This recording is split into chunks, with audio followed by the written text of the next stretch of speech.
बनाएंगे iron calcium से भरपूर बहुत ही हेल्दी और टेस्टी लड्डू। इन्हें आप भी खाइए, बच्चों को भी खिलाइए, बहुत ही फायदेमंद है और बहुत ही जल्दी ये लड्डू बनकर के तैयार हो जाते हैं। तो चलिए फिर बिना देर किए बनाना शुरू करते हैं। तो सबसे पहले मैंने गैस पर कढ़ाई रख दी है। कढ़ाई हमें थोड़े मोटे तलवे की लेनी है जिससे ये सभी चीजें आसानी से सिक जाएं। अब यहाँ मैंने 500 ग्राम तिल लिए हैं। तिल को हमें लो फ्लेम पे अच्छे से कंटिन्यू चलाते हुए भून लेना है। जब तिल भुन जाते हैं तो इसमें चट चट की आवाज आने लगती है। तो ये देखिए तिल भुन गए हैं तो इन्हें मैंने निकाल लिया है। अब हम सेम कढ़ाई के अंदर डालेंगे अलसी। अलसी मैंने 100 ग्राम ली है और इसे भी हमें कंटिन्यू चलाते हुए लो फ्लेम पे भूनना है। अभी कढ़ाई गर्म है तो अलसी को भूनने में ज्यादा टाइम नहीं लगेगा और जैसे अलसी भी भून जाती है तो इसमें से भी चट चट की आवाज आने लगती है। अब सेम कढ़ाई के अंदर हम घी डालेंगे 1 से 2 चम्मच और इसके अंदर हम बादाम डाल देंगे। बादाम मैंने 100 ग्राम लिया, काजू मैंने 100 ग्राम लिया है, पंपकिन सीड मैंने 100 ग्राम और सनफ्लावर सीड भी मैंने 100 ग्राम लिया है। सभी को हमें कंटिन्यू चलाते हुए 2-3 मिनट तक भूनना है लो फ्लेम पे। इसका हमें कलर वगैरह चेंज नहीं करना है, बस हल्का सा हमें इन्हें भून लेना है। तो ये देखिए सभी सीड्स वगैरह भुन गए हैं तो इन्हें मैं निकाल लेती हूँ।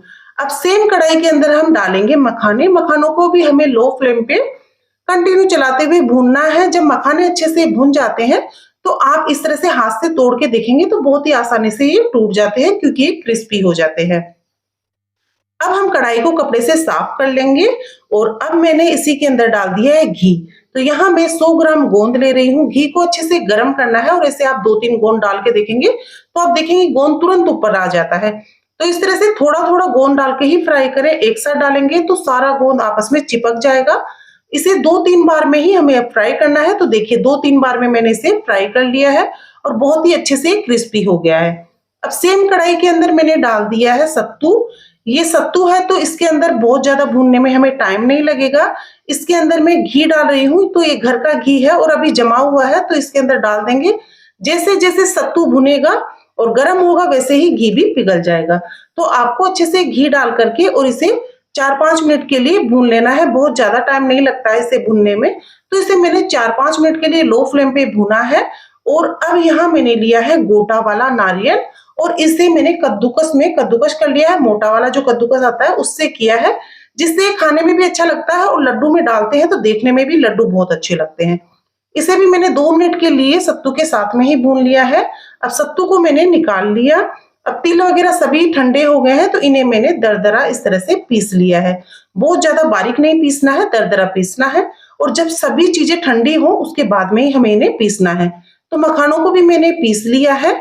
इसी के साथ में मैं पहले अलसी डालूंगी। अलसी को मैं थोड़ा सा पीस लूंगी क्योंकि इसके जो अलसी अगर साबुत आती है तो मेरे बच्चों को खाने में बिल्कुल भी अच्छी नहीं लगती।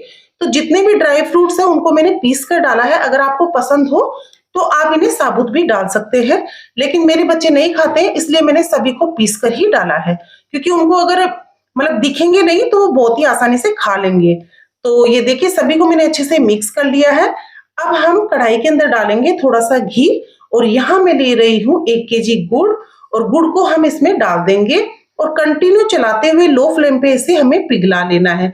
गुड़ को हम इस तरह से कट करके डालते हैं तो गुड़ बहुत ही जल्दी पिघल जाता है। इसे आप चाकू से कट कर ले, बहुत ही आसानी से ये कट हो जाता है। तो ये देखिए गुड़ पिघलने में भी बहुत ज्यादा टाइम नहीं लगता है और इसमें हम पानी वगैरह नहीं डालेंगे। पानी वगैरह डालकर चाशनी बनाने से लड्डू जल्दी खराब हो जाते हैं और इस तरह से आप घी डाल करके और ये गुड़ को मेल्ट करते हैं तो इनकी सेल्फ लाइफ भी बहुत ही बढ़ जाती है। अब यहाँ पर मैंने गोंद डाल दिया। आप चाहे तो इसे क्रश कर ले, लेकिन मैं इस तरह से साबुत ही डालती हूँ। इससे टेस्ट बहुत ही बढ़िया आता है और बीच बीच में गोंद आता है तो उसका भी बहुत ही बढ़िया खाने में ये लड्डू लगते हैं।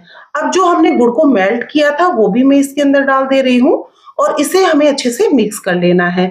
गुड़ को और जितने भी ड्राई फ्रूट्स वगैरह हमने इसके अंदर डाले हैं उसे हमें अच्छे से मिक्स करना है। और इस क्वांटिटी में आप बनाएंगे तो आपके 40 से 45 लड्डू आराम से बन जाते हैं। गुड़ को अच्छे से मिक्स कर लेना है ताकि अच्छे से गुड़ मिक्स हो जाएगा तो लड्डू बांधने में बहुत ही आसानी होगी और इसके अंदर हमें और घी वगैरह ऐड करने की जरूरत नहीं है। तो इस तरह से हम थोड़ा थोड़ा उठाएंगे और इस तरह से लड्डू बना लेंगे। लड्डू आप अपने पसंद के अनुसार बना ले।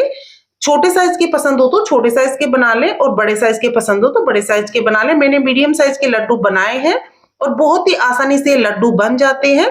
तो एक बार आप भी मेरे तरीके से इन लड्डुओं को बनाएँ, कैसे बने कमेंट करके मुझे ज़रूर बताएँ। इन लड्डुओं को आराम से आप 1 डेढ़ महीना स्टोर करें और आप भी खाएँ, बच्चों को भी खिलाएँ और बहुत ही टेस्टी ये लड्डू बने हैं।